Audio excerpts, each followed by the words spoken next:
Hit it, hit it, hit it.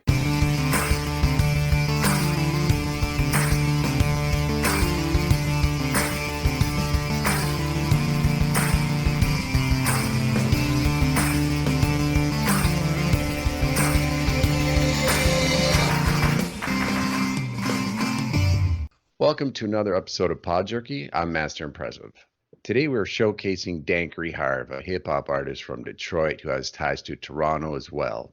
Dankery Harv has been in this game for a while and is super active these days, releasing his own albums, collaborating with the Toronto squad, which includes Thrust OG, who's making some big moves right now in the industry, and various other artists and music producers. Welcome. Hey, bless up, my guy. Appreciate you having me on the show. It's good to have you on because we're trying to support the squad.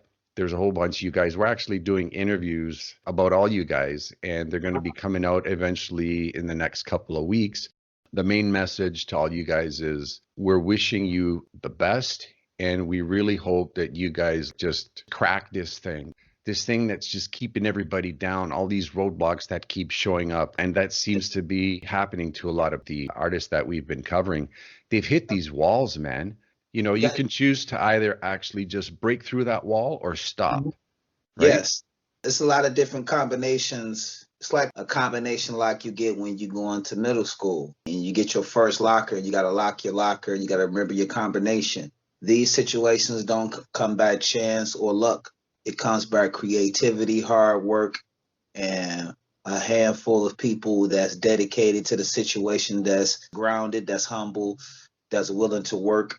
Multiple streams, not just music, multiple things, multiple streams of income so they can get back to the artistic form of this music or artistic form. Because as I look at it, being an artist, and what I mean by artist, that's all shapes, forms, and sides of the creativity form, poetry, rapping, singing, dancing, graffiti, it's a major task, and I say this is one of the hardest jobs because with this job, there's no retirement, there is no safety net, there's no weekly pay. You got to be doing something. And as these times and changed and switched over so many times, and the game has changed and evolved in so many different ways, the wage to earn in this music business is totally different from when I first started, from when I first fell in love with music. For when I first got my first deal, before I first got my first everything. This is totally a new game now. I'm learning myself in this process. And the biggest push that I'm learning from my sons, my 15-year-old son and my 23-year-old son, Main Soul, which he does music too. And my 15-year-old son, he shoot all my visuals and he produces just as well. Their itch in their ear helped me navigate and help me to just go. What you waiting for? Like they tell me, the consumer ear, the young consumer ear is not long.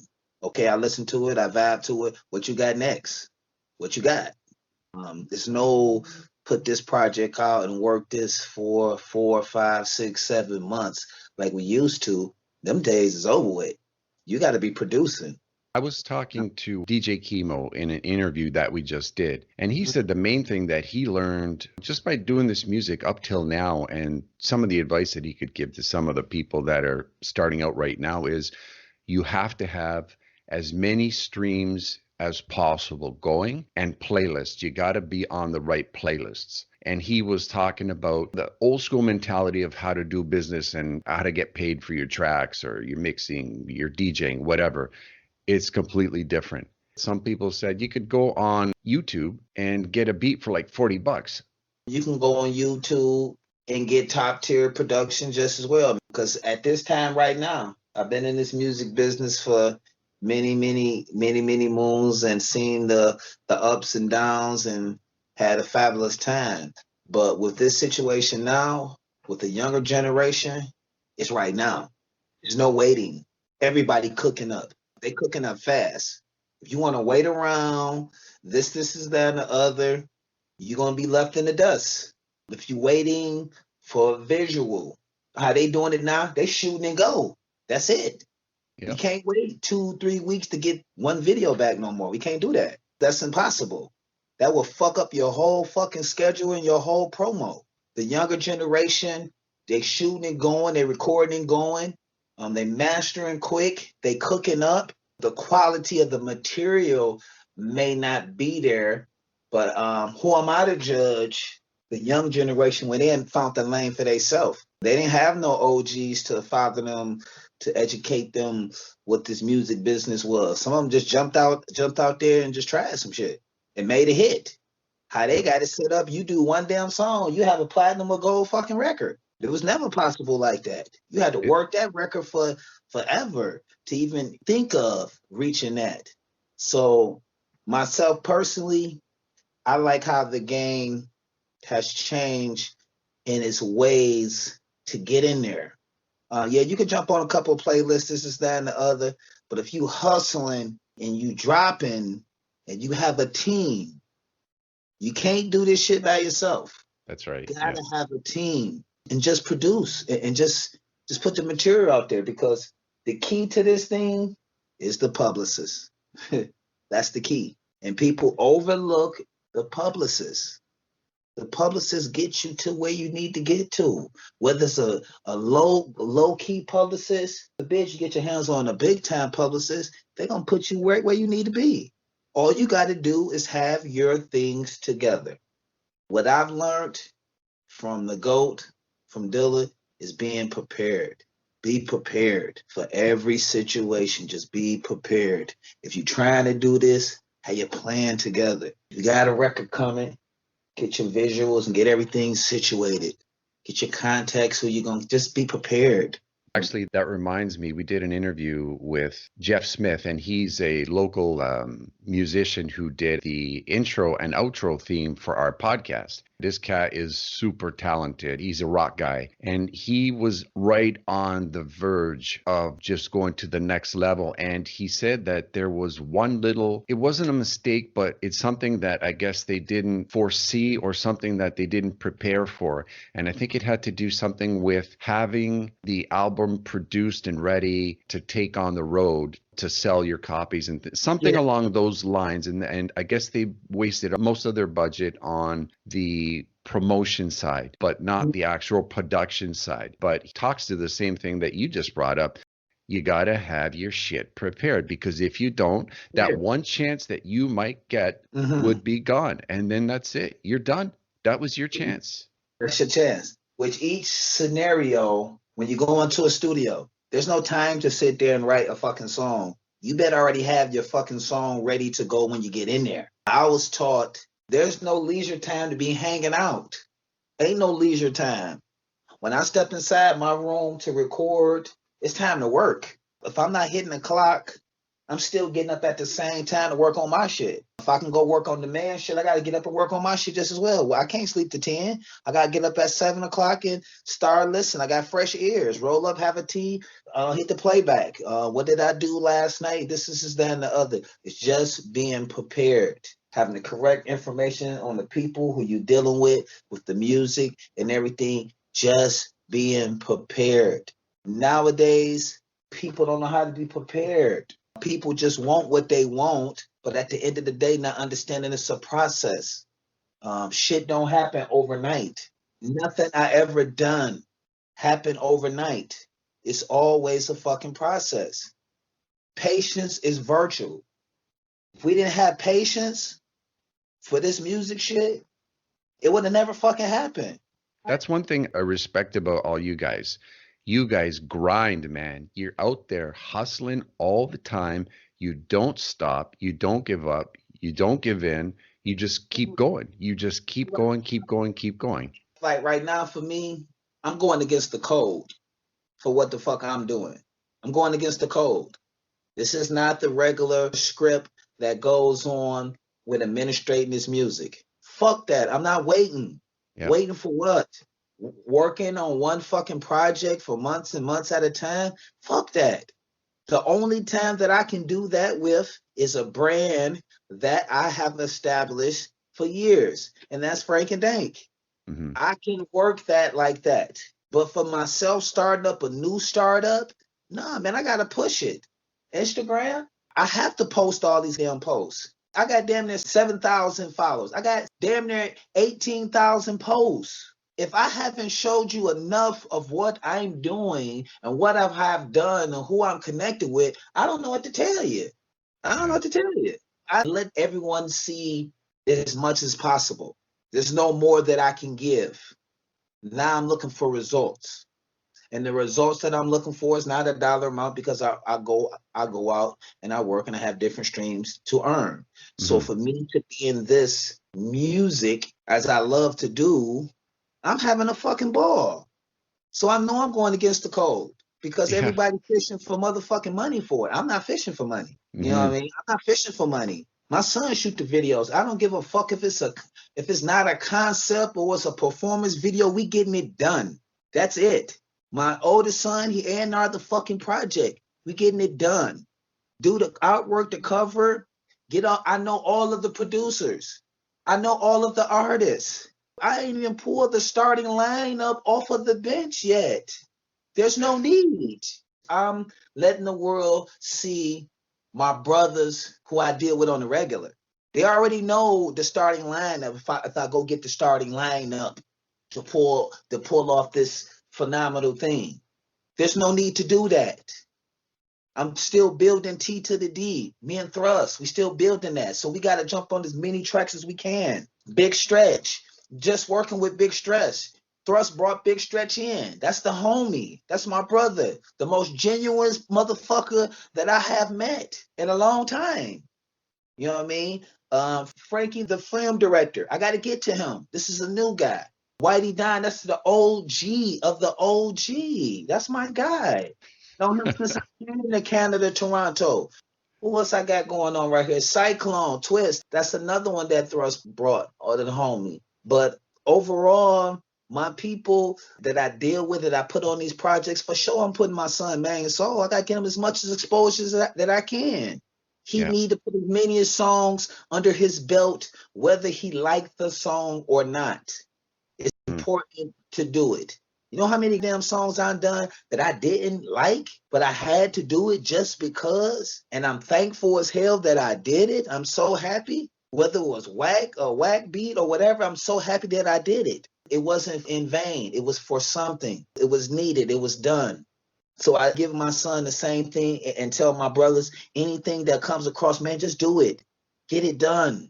Important, man. Just get it done. Think of something. If we can just go into some of your new music, if you can just talk about your album, who you worked with, you know, some of the music producers and such, and maybe some of the hurdles to get it done, some of your insights, some of the things that you've learned, pros and cons up until now. Well, right now I got a new album come out October 25th, and that's called Fame. So that'll make it 5 albums in 5 months, 14 videos, and 1 single. What gave me the extra push was my oldest son and my younger son, because they so into the music. My oldest son was doing something, and I was looking back at, and this was before my hard drive crashed. I was like, man, I need to put something out. He was like, Pop, you got all that music in your computer, put something out. So he helped me put together this thing called Organic. That was the first piece. I said, okay, let me just use DistroKid. Instead of using Delicious Vinyl or something like that, I said, let me just try this DistroKid, which the same thing I put my son up on and put his music through, and it worked out. So from Organic, it went to Up On It, to single, to A New Day, to 100% Pure, to Strike, to Fame. The hurdles for the projects was just making sure that my guys who I'm getting to do the tracks, they send it back in a fast enough time so we can reach the release date. Because if I say it's coming out at this time, that's when it's coming out. If I say it's the 25th, that's the date. And I appreciate that, and I really love that feeling to tell the producer, if I'm working with somebody, I say, yo, it's coming out this time, this date, it's coming out, and it's out. Every major platform, just like everybody else using. And like I said, the key to the thing is the PR. So if you don't have any money to pay for any PR, you got to go hard with every free fucking thing that you got. You got to push, and you can't be ashamed to push, for real. You can't be ashamed to post. You can't be timid. You got to irritate people. You got to fuck up people's timeline. You got to be all in people's timeline. As soon as they open up their shit, they're like, damn, again? Yeah, for real. Because if you got numbers up under 7,000, I'm fucking your whole timeline up. I'm in there. You like, damn, this nigga again? Don't let me get into the rhythm. I'll post 18 fucking things. You'll be like, holy fuck, this nigga's crazy. And if I get in the rhythm, I might put up 30. I feel like, Lord, I'm putting up 30 for the day. I'm just feeling like that.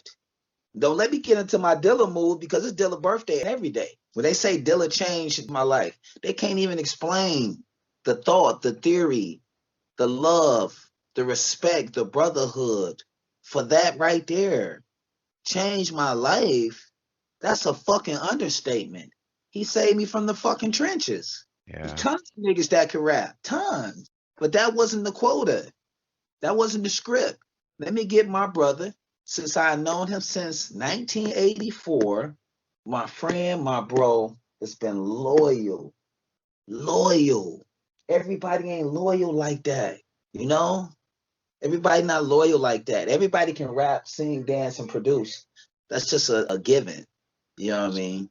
But having someone that's loyal, that's been with you and seen you go through puberty, teenager, grown, and having a kid now. I went through all the levels with him. So that part from a nigga, from me and you trading shoes, pants, and shirts, to we flying on private. We on the stage getting gold records. We traveling all over the world. 5 passports up. All stamped, been in all different types of places all over the damn world. Never would have thought in the wildest dreams to be in these countries and being blessed to see these places. You know what I mean? So coming from the east side of Detroit, man, please. Can't, man, please. Shit. Very thankful and humble. I got to ask you this. You just touched on the general sentiment of that relationship. Let's say Jay was still alive right now. Man. What could have been? Like, I read the story, I saw the interviews. You could just tell it was something special. Special, it's a blessed thing to say. I just told my son this today. I can't believe you just even said this, because I said this to my son today. If Uncle Dilla was here right now, man, they'd have no idea of what the fuck would be going on right now. His nephew Main Soul would be a mega fucking superstar. His brother Illa J would be bigger than what the fucking be bigger and greater than what he is. Me and Frank would be on some whole other type of shit. Dankery Harv would be on some whole other type of shit. And anybody that's connected to me, my brother Thrust, and the rest of the family would be just even just straight. It'd just be fucking crazy. I can honestly say I can shed a tear for this right now. It's hurt to even say, to even think about it, because I see him on the other side. So I got to continue my grind. But you know what the thing is? He was here, right? He did his thing. He made his impact, man. He stomped his footprint into the damn ground, and he said, "There you go." He told this bitch up. He gave me a second win right now. He gave me a second win just to go, dang, go. Have fun, man. You don't need nobody validation. Go do your motherfucking thing. Yeah. Do your thing, my brother. Everybody got the same fucking story. Your story and their story ain't no fucking different. It's just the beat. That's all. Yeah. Talking about do your thing, I saw the video. I guess it was one of his last performances in Paris, I think. Yeah. Were you there on the stage with him? And what kind of energy was in that house? That footage was my footage that you was watching. That was Frank and Dank's European vacation. That was the best tour I've ever been on. One of the saddest tours, because we had put the tour off 2 times. We had postponed 2 times. And then when Dilla was in California, he was with Common. He was like, I'm going to go do this tour. And Common asked him, who is he doing the tour with? And he said, I'm going with Frank and Dang, Fat Cat, Dave New York, Tim, Ma Dukes, and Fat Cat. So she was like, and Red Matic. So Common was like, you know what? You good, go ahead. Just go ahead, just be careful and shit. So then my Duke called us and said the tour is good. Dilla said he'll see us in London. So we flew to London, and because me and Frank had just got off tour. We just did a 20-day tour in Europe, and I think we was home for maybe like 3 days, and then we jumped right over to that tour and just flew from where the fuck we was and went to London.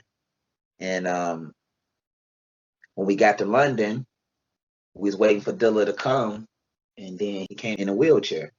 So we like, what the fuck is going on? Because we haven't seen him because he had moved to California. We staying in Toronto. So we like, what the you know, you couldn't break down, you couldn't be extra or anything like that. It's your brother right there. You can't make him feel away because he's in a wheelchair, be or no crazy shit. Even though you hurt, you got to keep it cool till you get in close quarters for yourself, and then you deal with it. You know, after we met in the lobby and got in the cars and went to the hotel, shit, I was upset because my brother who brought me to Europe now, he come this bitch in a wheelchair. He can't even walk around or shit.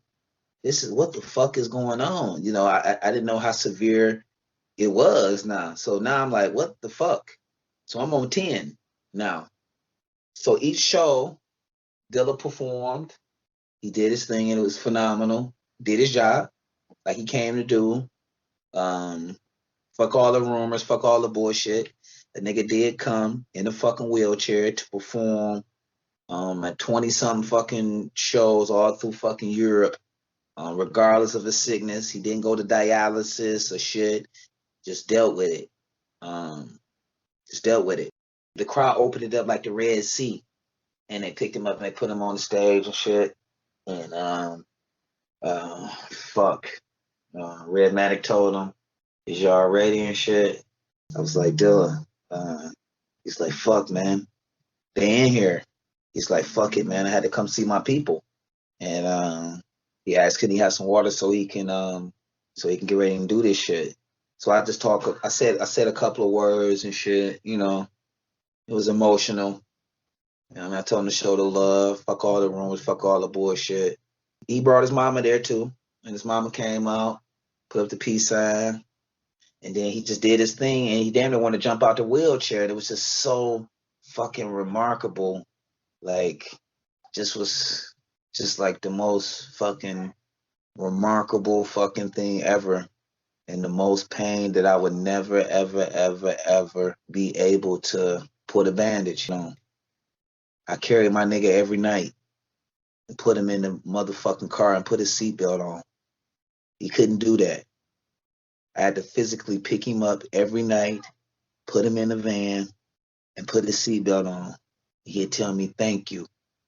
Thank you, my nigga." When I saw that performance, I mean, I followed, you know, his career and stuff. And like I said, his interviews, the things that he was talking about, some of the other tributes to him from like Fife Dog and stuff like that. I got to tell you, that performance, man, that was some powerful, powerful shit. And let me tell you, you could feel the energy and the love coming out of that place, busting out, even through the computer screen, just busting out. And you could see it's genuine, man. It was real and you could feel it. The love, the energy, man. And just to be able to be there for my brother. It's a remarkable thing. And I've been on a few tours with Dilla. I went on this DJ tour with him, just me and him. We had 30 dates. We was touring all over Europe. My first time going. Shit, he paid me $500 just to carry the records and host the fucking party. Shit. Best money ever fucking made. You do that by 30. Shit. That's so cool, man. I love hearing that stuff. I know it hurts. Listen, I know it hurts.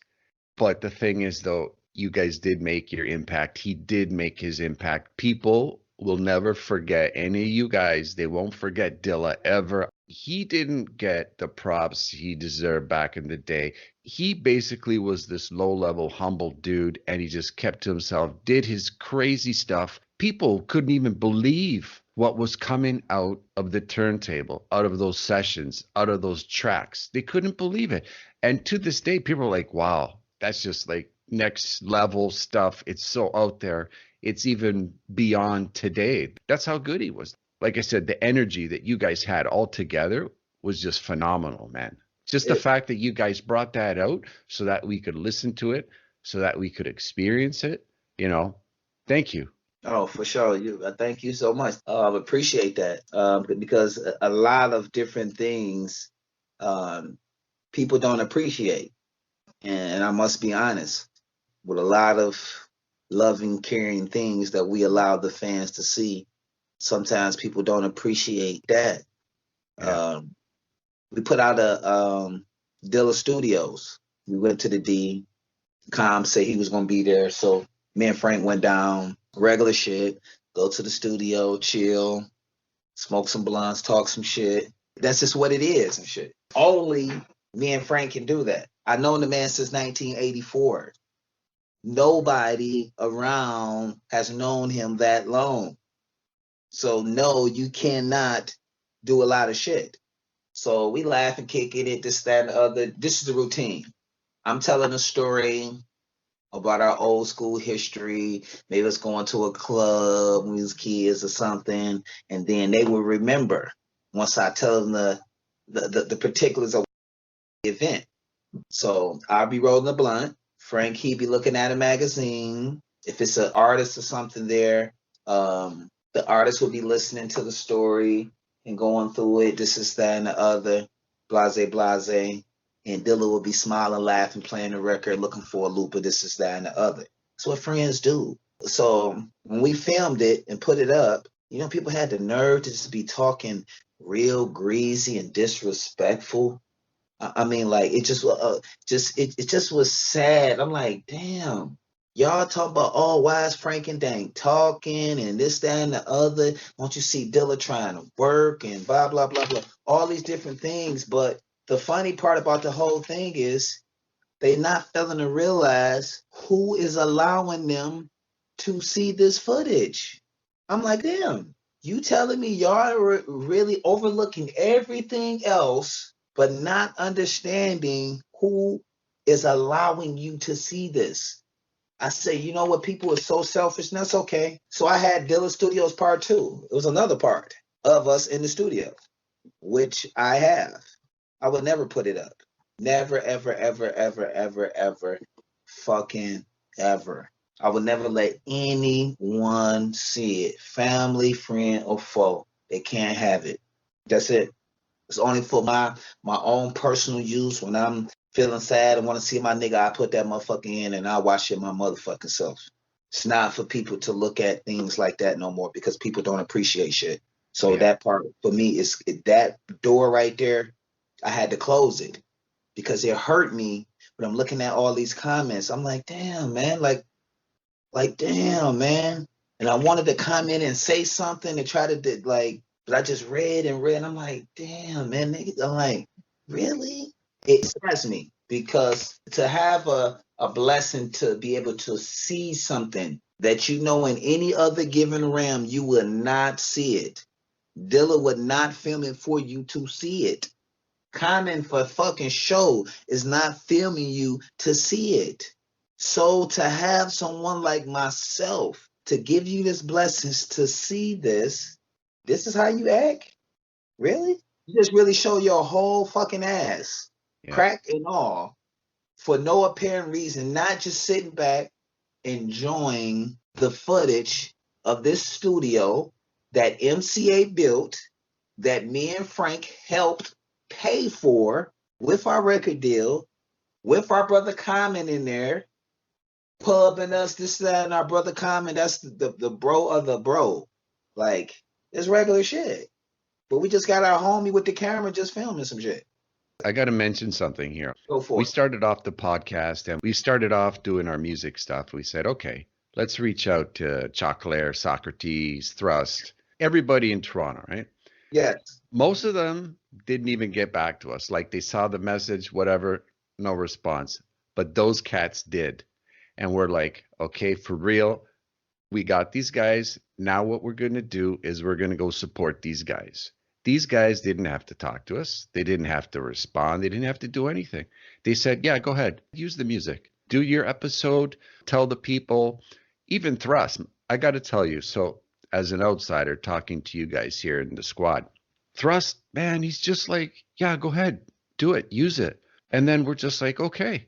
So we put this stuff out, and some of the response we were going like, damn, we had no idea this stuff was coming out of Toronto. And we're like, that's right. And so now it's our mission to promote you guys, to do whatever we can to support you guys, because I'm telling you, from my point of view, this is not coincidental, right? This didn't happen by chance, or this is not an accident, right? There are no coincidences in this life. I'm thinking that all of us of like mind, we're people that are loyal. We watch everybody else's back. We support each other. Like even my buddy Tom, Director Awesome, he's my co-host, same thing. We're always looking at everything from the outside of the box. And we're just like, why? It's like we're trying to help people. We're trying to do things the right way. What's all the static coming back at us? And so now we see your squad, we see you guys, and we're like, we're just like these guys. We're all trying to support each other, uplift each other, bring ourselves forward. And that's what it comes down to. So I can understand why you didn't want to show part two to anybody, because you got these biters and they're not worth the energy. They're not worth the time. And that's what I've learned throughout my years. So you know what? We focus on the ones like us together as a group. We bring ourselves forward and we just push and we keep going up and up in whatever field we're in, however we're doing it. That's what matters at the end of the day. That's what it comes down to. Yeah, that's it. At the end of the day, you stay close to the ones that's close like that.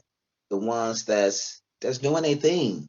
All the people I deal with, they got a purpose and they on the mission on their own. There's no standby or sitting or babysitting. Nobody. Everybody got a task and they got a fulfill their dream of what they trying to do. And the biggest thing, everybody got a multitask. Like for me, I just can't sit and just wait on music like I used to. Those days is over. I got to go hit that clock because I got to get my salary. I need that. I need that check every fucking week. I feel weird if I don't have it. That's just a cycle that's just part of me. Entrepreneur, music, merch, vinyl, CD, flash drives, earbites, t-shirts, draws, all that. Yeah, sure. All of that. Even like talking to Thrust, still working, doing the music, running around. I see him like hardly getting any sleep these days. And I think that goes for everybody. We got our jobs. We do our extra thing on the side. We're hustling. I don't mean to cut you off, but you have to get rest. Yes. You have to get rest. That's just part of it. No rest, you won't be able to grow. I want to grow. I don't want to hurt myself or this is that and the other. As they say, is you working smart? Damn right I am. For sure. All the way around the damn table. Not just going for the 9 to 5 with the music too. Like I said, I'm going against the code. This ain't the usual code for me to administrate this music. But when you have a distribution company, that's your distribution company, and you're a fucking label, and your own fucking PR company, you going. I'm not waiting. Fuck that. Yep. When I know all the dope producers, I ain't even pulled out, like I said, I ain't even pulled out the major guns. It's not time for it yet. I'm just getting warmed up. I'm just letting everybody feel something. I ain't let them even see the full. They ain't even seen the proper hand yet. Holy shit. They ain't even seen the hand yet. They seeing me play. Yeah, I'm playing. I'm playing like everybody else. Well, I ain't gonna say everybody else because everybody else ain't playing. Everybody else is semi-playing. When you playing, you having results. And results just ain't somebody playing your shit on the radio. That's just not just a result. My results, what I look for is different. These things that I'm doing, they got to hit my Wikipedia. I need them to go on top of all the legacy shit that I have been doing all my life. And right now, that's what it's doing. It's going to my Wikipedia. Most people don't have a Wikipedia, so they can't even relate to it, even understand this type of conversation that I'm having and shit. They know what that is. Been and done multiple things, some shit, to have a Wikipedia where somebody can go see that, like, holy shit, damn, this you? I was working at a job. I was a detailer at this dealership. And one of the salesmen, he was a big time photographer. And he was so geek about his Wikipedia, this, that, and the other, blase, blase. But I was like, damn, that's dope. That's dope. And he's like, dude, do you do any music or anything? I said, I do a little bit of music. He's like, for real? He's like, give me your name and I'll look for it. So I gave him my name. So I'm in my bay. I'm working in the car. He ran back to the bay. He's like, are you kidding me? Yo, like, what are you doing here? Like, what? This is you? I'm like, yeah. He like, you got to be kidding me. You have Wikipedia like this? With all this? I got to show this to David. I said, yo, don't show him that, man. He's like, why not? I said, yo, just keep it on the low, man. Just keep it on the low. Just keep it on the low. This man went and told everybody I do music in the job. So everybody went on crazy and just was extra as hell with me and shit now. Now they all on YouTube, the salesman's looking at videos, quoting songs. I'm like, oh my, I'm like, Sam, I actually had to get away from the job because it got a little bit too much and shit. I got a little bit too extra. Could you talk a little bit about your days of Frank and Dank? Is that still going? Is it sort of on hold? Because remember, a lot of people here in Canada aren't aware of the US hip hop, or especially in Detroit. Heck, they don't even know about thrust, man. That's how sad things are. Oh, So just to let everybody know. they actually here in Toronto, they know what the fuck is going on. They know about the movement. They know about Frank and Dank. Frank and Dank is is for life. Um, that never changes. But with Frank and Dank, that's actually a brand that's established and that's been branded by J Dilla himself. So Okay. that actually gave us legs to do a lot of different things and go into a lot of different rooms where a lot of people can't even go into or even connect or even do things. So, like I say, Frank and Dank is forever, forever, forever, ever, ever, always running. But our process, how we administrate the music for Frank and Dank, is totally different from the administration for Dankery Harv. Dankery Harv is just something new that I have created for myself on my downtime from Frank and Dank. But that's where that actually came from. Because Frank and Dank only put out records once every year or every other year. It's not fast process like how I do it. It's not like that.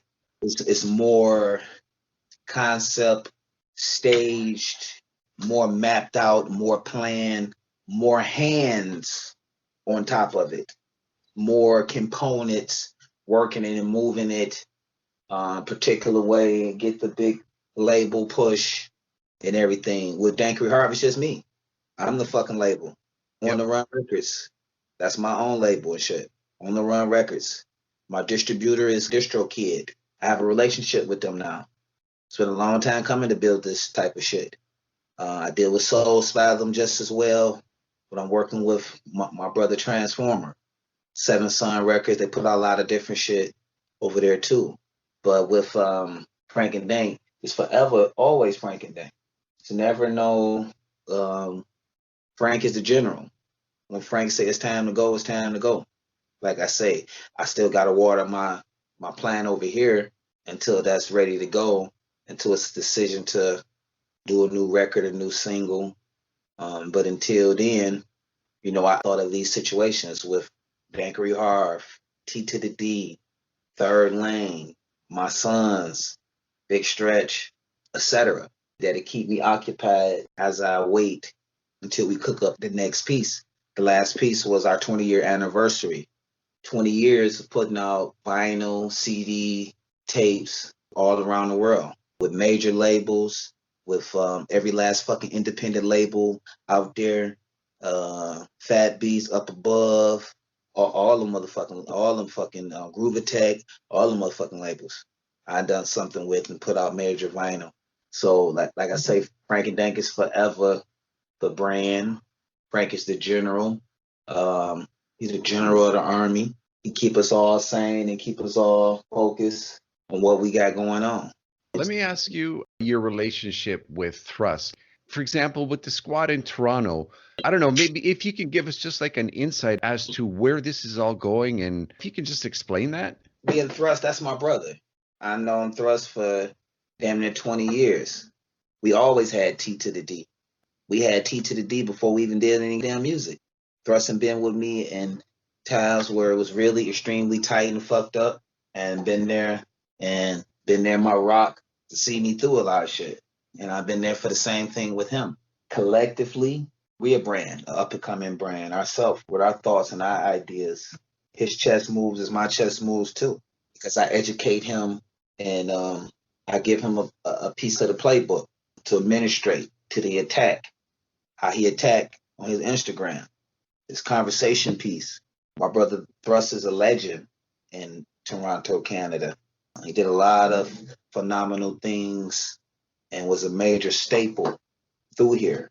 Myself personally, as I see it out here, he don't get enough love like he's supposed to. He don't get enough love. He don't get enough respect like he's supposed to. I think it's lack of love and support from the people. They know who he is. His peers, they know what the fuck the deal is. But sometimes you gotta let people be. When you let them be and you rise above the dirt from the mud, as we say, and get back out there when actually you never even actually stopped. It's just that what we've been doing, it just ain't been on your plate on a radar. Everything that we do, it can't be on everybody's radar. Everything is timing. And like I said in the beginning of this podcast, patience is the biggest fucking thing. If you don't have patience in this journey, you're gonna get nothing done. If you don't have any loyalty in this journey, you ain't getting shit done. Period. For me, and I can speak for him just as well, man, I don't want no fake love. You can keep that shit. Keep the fake love. I don't need it. I don't need the fake support. If you ride, you ride. And I know the ones that's riding. You can't just tap in, like I said in one of my songs, this is not a playground over here. So don't play around over here. This is not a playground and shit. Don't play over in my area and shit. Because I've worked hard to build my little shit. And the same thing for him. He worked hard to build his shit. I'm a foreigner from Toronto. I've been here 15 years. I'm a permanent resident now. My wife, my kids, my in-laws, my closest brothers and friends, I already know what it takes to move and shake around this motherfucker. But as we see, this music template in Toronto, where in Canada, is not one. It's no template. It's been destroyed. It's been destroyed and it hasn't been rebuilt. So there isn't a lane. You don't know who the fuck is who. You used to be able to know who is who and who is doing what. And that was to help for flow and other different situations that help the artist grow, Factor and all this, that, and the other. Man, this motherfucker used to be blossoming like a motherfucker. I used to hear all different types of artists on the radio all the damn time. Prime time. Not just on motherfucking Tuesday night. Nah, fuck that. I used to hear artists on the radio Monday to motherfucking Sunday, all fucking day, with Lil Red and Jay Wise on one, and all different types of motherfuckers on the radio and shit. I come from the era on Friday, Saturday, Sunday, you get 500,000 people in the club district. It's popping. This shit now, it's different, man. What was that catalyst that set it off? Personally, the city just got tired, and the city got ran off by a lot of people with a lot of money, a lot of corporate money, and what they did was they destroyed the scene. I'm an outsider. I see what they did. They destroyed the scene because they seen the scene had started to get violent and crazy. So the whole club, ain't not one fucking club that ever was in the club district is standing. All of it is a condo. So the condos took it all over. That's even like the government. Come on, man. Like they tore that bitch down to make a damn condo. Skybar, all these fucking legendary shit, the whole fucking club district. They changed the whole demographic of the fucking music. They pushed it out. They didn't want it in Toronto no more. King Street is different because those little bars and restaurants is up underneath the clubs. That ain't even really a club and shit like that. It's a different thing and shit. So it's a different generation. It's a different way of promoting, like the street teams and all that. Man, they took all this shit away. Universal is finally downtown in Toronto. Universal should have been downtown 15 fucking years ago. It should have been downtown. All the fucking record labels should have been downtown. But, you know, you live and you learn. You know, going forward, we're going to push you guys every chance we get. We're going to support you guys. I appreciate all the love and support. And I never forget the team and the people that helped out, because everybody get a turn on God. Everybody get a turn. Some people get several turns. It depends on your humbleness and your genuine love for the blessing that the Heavenly Father put there on the plate for you. You might constantly just keep getting blessed and blessed and blessed. He might pull it back just to see that you really want it and see could you really handle it. You know what I mean? But you know, it's a blessing for everybody. You got to stay humble. You got to stay humble. You got to stay loyal. Can't jump ship just when you think something is bad or think the grass is greener on this side. Don't work that way, my friend. Yeah. Stay down till it's time to rise. And when you rise, in the end, you'll thank yourself like, damn, I stayed down. Look at this money. Yes. Yes. I know we totally went off script here, but if there's anything that you wanted to mention, a shout out to the people, whatever, it's open. Go for it. Hey, I just want to tell everybody out there, thank y'all for all the love and support all these years, for Frank and Dang, for my brother J Dilla, the whole crew. And just keep showing love, man. Not for just me, for yourself, for your people, for the next, man. Just keep showing love. Keep working, stay humble, and know that you got a reason to be doing what you're doing. It's a reason behind it all. So keep pushing. That's what's up. We're going to be posting all our information on our website, on our Instagram feed, at PodJerky. We'll catch you in the next episode of PodJerky. Thanks for tuning in. Here we go now.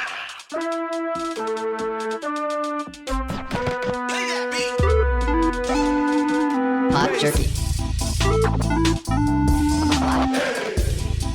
Pod.